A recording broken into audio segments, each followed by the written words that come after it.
হে দয়াময়, সকল জীবের তুমি তো সব,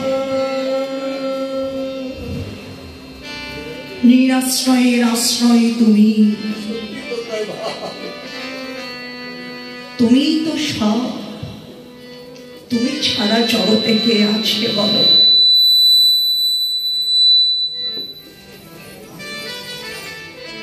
সব জীবনে হারিয়ে শুধু হা কৃষ্ণ বলে তারা কাঁদে।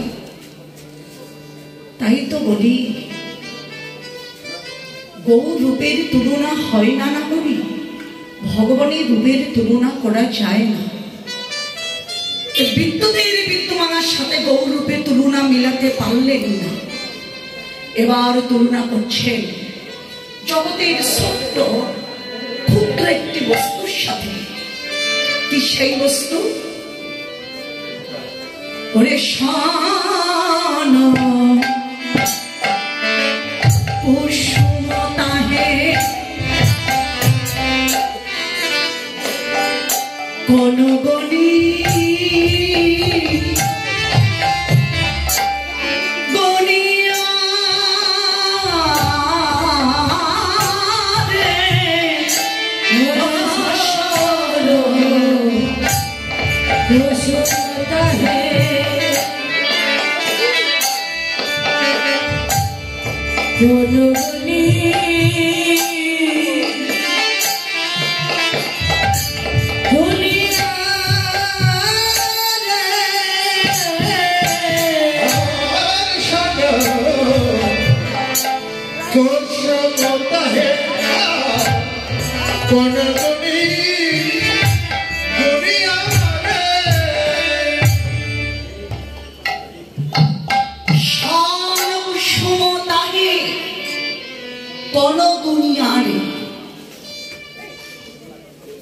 স্বর্ণকুসুম এক ধরনের পদ্ম ফুল, রক্তিম বর্ণে। সেই বর্ণের যে আভা, সেই বর্ণের যে উজ্জ্বলতা, কিন্তু গৌর বর্ণের উজ্জ্বলতার নিকটে তবু যেন সে হার মেনে যায়, তুলনা হয় না। কোন গুণী আরে কেমন করে তুলনা করব, কেমন করে বর্ণনা করব? ওই বর্ণের সাথে এই বর্ণের কি কখনো তুলনা হয়? না না, তুলনা তো করাই চলে না। তবে তুলনা হয় তখনই যখন প্রায় সমান সমান হয়, ঠিক তখন। তাহলে পদ্ম ফুলের সাথেও তুলনা মেলাতে পারলেন না। এইবার তুলনা করছেন জগতের একটি বৃহৎ বস্তুর সাথে। এই জগতের আবার বৃহৎ বস্তু কি? ওরে প্রাতন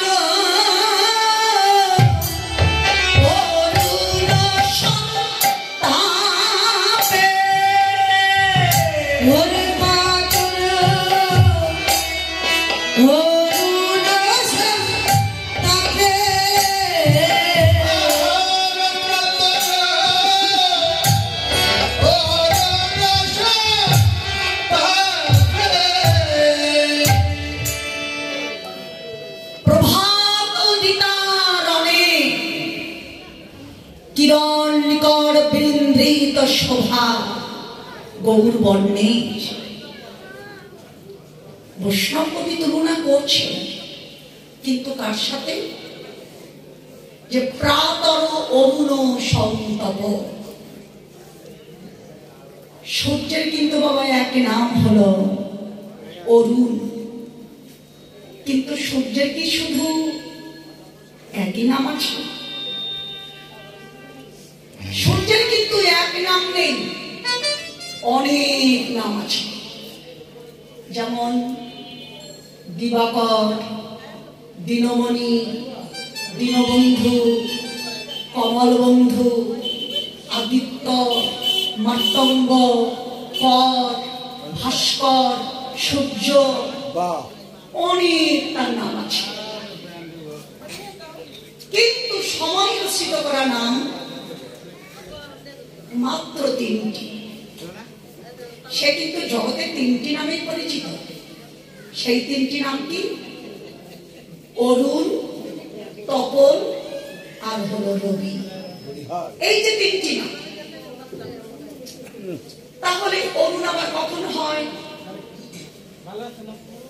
যখন রাতের অন্ধকার কেটে যায়, উষার আগমন ঘটে, পূর্ব দিগন্তে বধূ রক্তিম আভা রঞ্জিত হয়, যেন সুন্দরী বধূ রক্তিম ললাটে সিন্দুরের বিন্দুর মতো যে রাঙা সূর্য। ওর নামটাই তো হলো অরুণ। যতক্ষণ পর্যন্ত রাঙ্গাভা থাকে ততক্ষণ পর্যন্ত নাম অরুণ। তারপর মধ্য গগন পরিক্রমা করে যখন শ্বেত আলো বিকিরণ করে, ওর নামটা কি? ওর নাম হলো তপন। ওর নাম তাহলে তপন হলো কেন? ওর তাপে যে বিশ্ব জগৎকে তাপিত করে দেয়, এই জন্য নাম হলো তপন। তাহলে রবি পশ্চিম দিগন্তে পৌঁছে সূর্য তো রাঙা হয়। এই যে রাঙা সূর্য পশ্চিম দিক চক্রবাল ভেদ করে যতক্ষণ পর্যন্ত অস্তাচলে না যায় ততক্ষণ পর্যন্ত নাম হলো রবি। ভালো করে লক্ষ্য করে দেখবেন, অরুণও রাঙা, রবিও কিন্তু রাঙা। নিশি প্রভাতে পূর্ব আকাশে যখন উদ্ভাসিত হয়, ওর রংটি কেমন হয়? টকটকে লাল বর্ণ। শুধু কি লাল বর্ণ না, ভালো করে লক্ষ্য করে দেখবেন ওর মাঝে কিন্তু কিছু হলুদ বর্ণের বিস্তৃত আছে। আবার যখন অস্তাচলে যায় ঠিক কিন্তু তার আবার ওই রংটি হয়।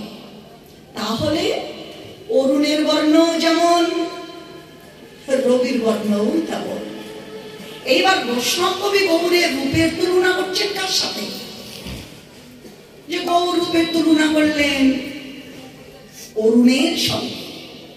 কেন? রবির সাথেও তো তুলনা করতে পারতেন। অভিপ্রায় বালক অরুণের বর্ণের সাথে আমার গৌর বর্ণের তুলনা করে নাই, যেন পরিণত বয়স্ক অরুণের বর্ণের সাথে গৌর বর্ণের তুলনা করলেন। বাহ! অরুণের বয়স তাহলে পরিণত হয় কখন? বললেন যখন রাঙ্গা আভা কেটে যাচ্ছে, সে তাও বিকিরণ করবে, সেই যে সন্ধিক্ষণ স্বল্প আদি স্বল্প সময়ের জন্য সূর্যের রং রাঙাও থাকে না, শ্বেত বর্ণও থাকে না, যেন উজ্জ্বল হেমবর্ণ ধারণ করে। সেই উজ্জ্বল হেমবর্ণ ওই বর্ণের সাথে এবার গৌর বর্ণের তুলনা করছে, কিন্তু মিলছে না। মিলছে না কেন? মহাজন বললেন না মিলবার কারণ একটি আছে। কারণটা তাহলে কি? বলি ওই অরুণে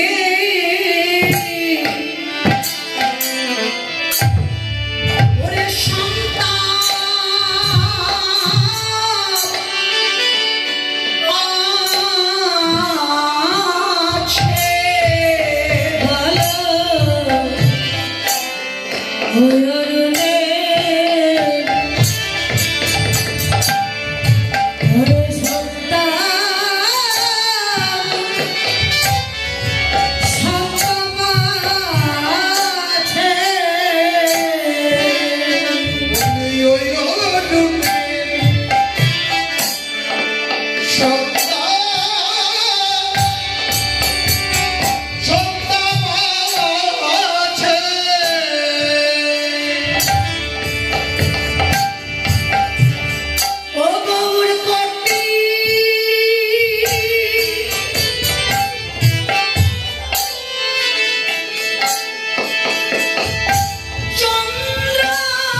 সুশীল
সন্তপ রয়েছে,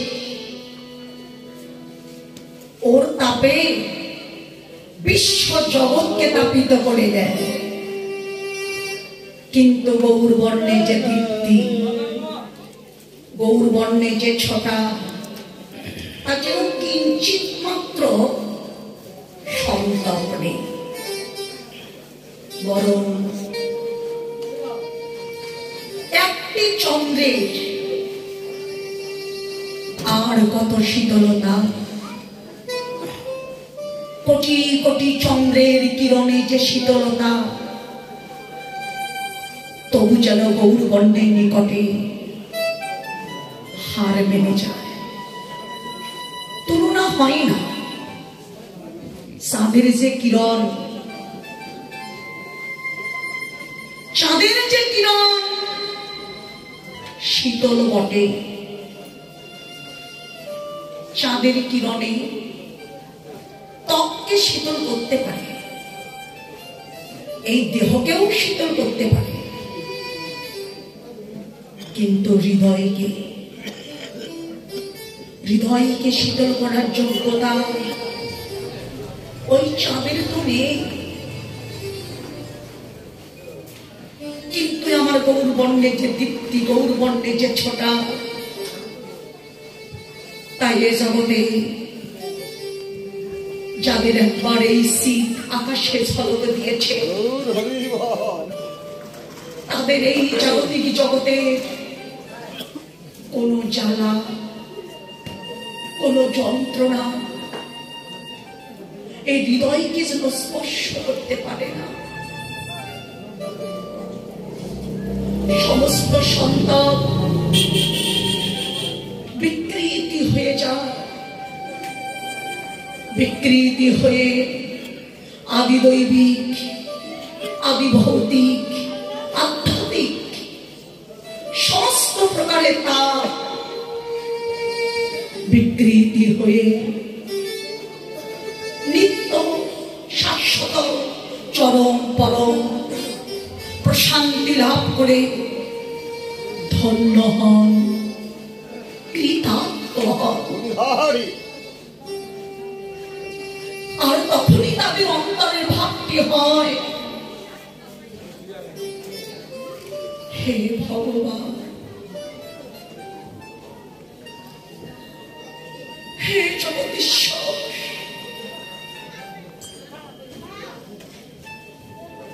এতদিন আমি তোমার নিকটে যা চেয়েছি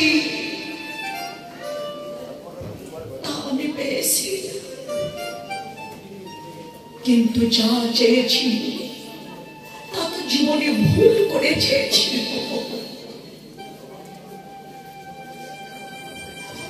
কোনদিন মনের ভুলে তুচ্ছ বলে তোমার নিকটে কোনদিন আমি যা চাইনি তুমি আমাকে তাই দাও প্রভু।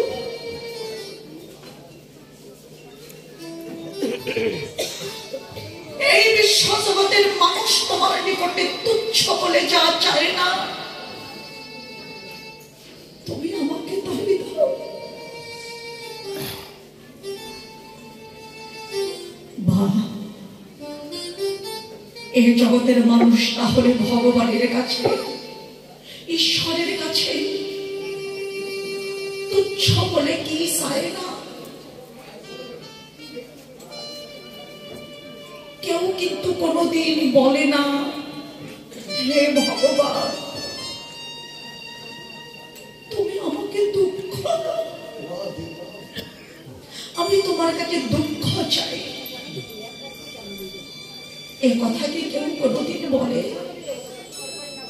কেউ কি ভগবানের কাছে কি দুঃখ চায়?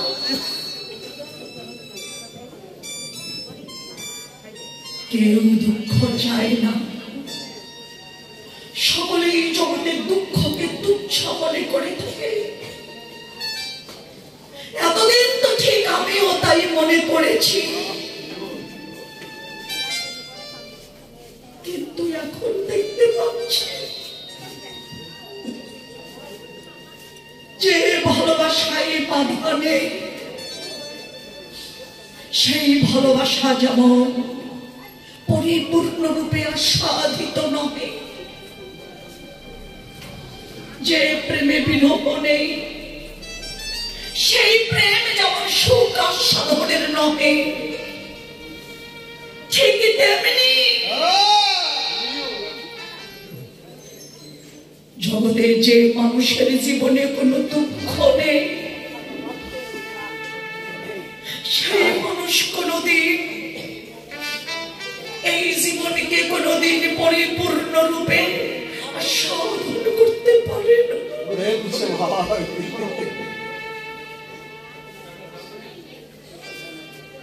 হে ভগবান, আমি তোমার কাছে সুখ চাই না প্রভু, চাই শুধু তোমার কাছে দুঃখ।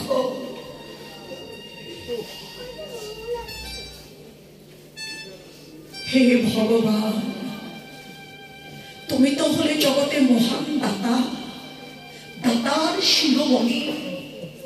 না চাইতে তো অনেক কিছুই পায় এই জগৎজি, কারণ তুমি হলে জগতে অমৃতময়। রাধে রাধে। তোমার দেওয়া সব কিছু যেন জগতে অমৃত সুধা। যেমন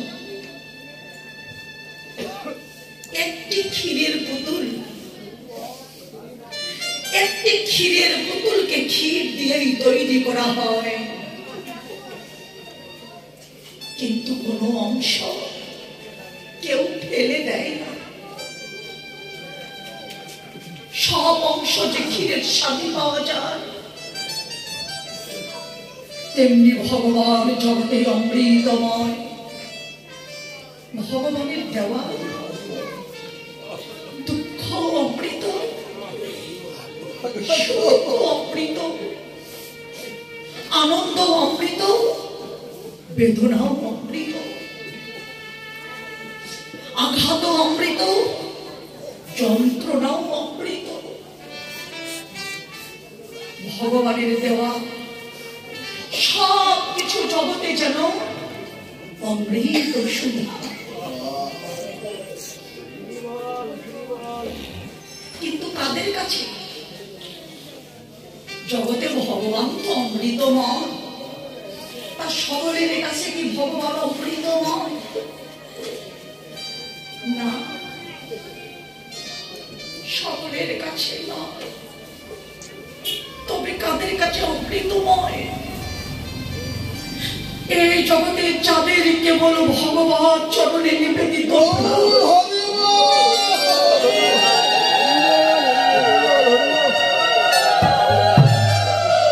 যারা ভগবানের চরণে আত্মনিবেদন করে দিয়েছে,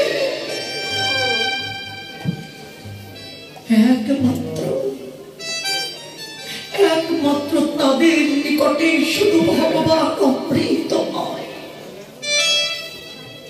আর তারা কোনদিন ভগবানের কাছে তারা কিছুই চাহে না। মহাপ্রভু শিক্ষা কাষ্টে বললেন শুদ্ধ প্রার্থনার কথা। না ধন না জন না কবিতা সুন্দরী বিজয়ী মম, নয় জগদীশ্বর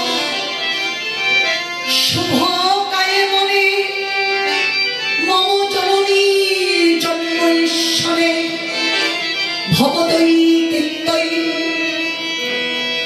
হে ভগবান,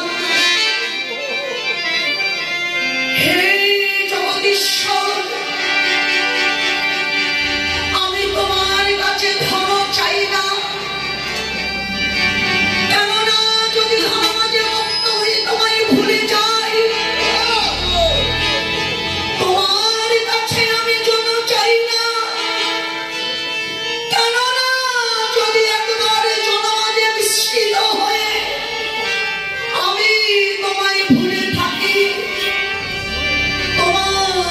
কাছে আমি কবিতা সুন্দরী রমণীয় চাই না, কেননা যদি একবার কামিনী আসক্তি হয়ে তোমার প্রতি আমি আসক্তি হারিয়ে ফেলি,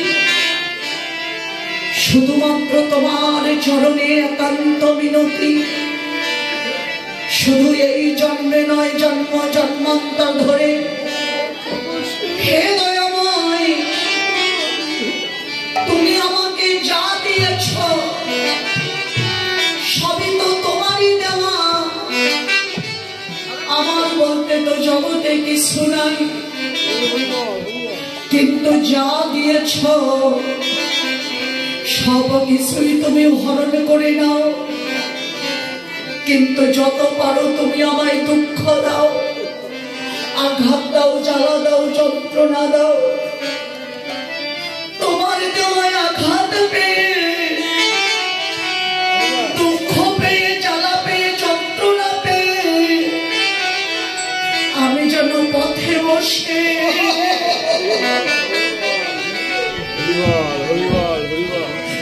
সদাই কাঁদিতে পারি।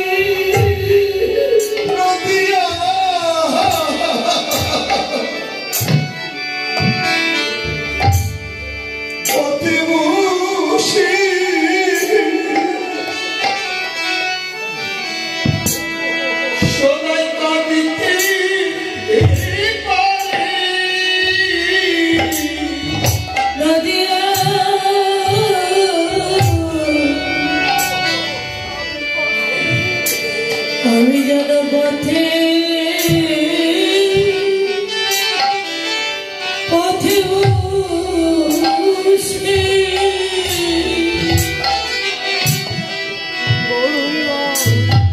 বসে কাঁদিতে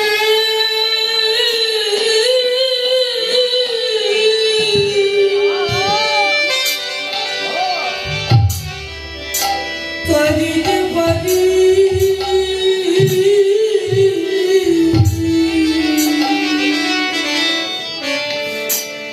তোরে শত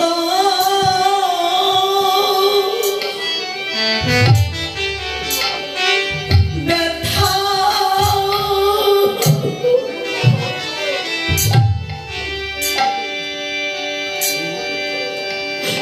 আমার বুকে নয়,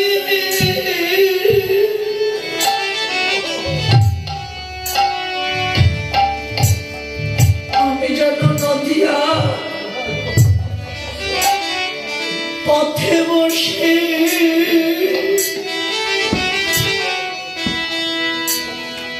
আমি যেন কাঁদিতে পারি।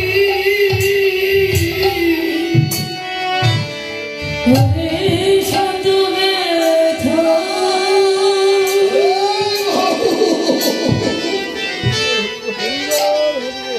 শত ব্যথা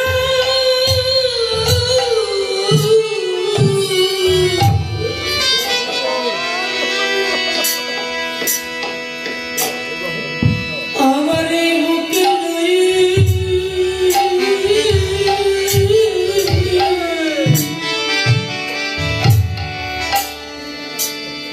আমি যেন নদীর পথে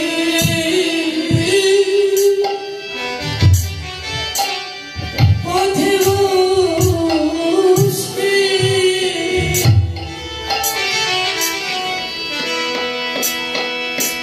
বসে কাঁদিতে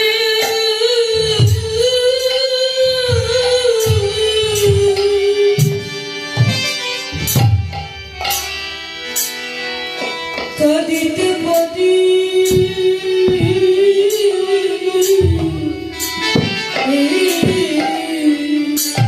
তোমার ওই নাম যেন আমি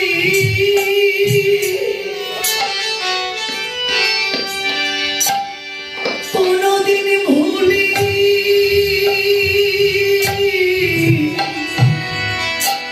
ভুলি না হে। তোমার নাম যেন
ভগবানকে যারা ভালোবাসে তারা ভগবানের কাছে কিছুই চায় না,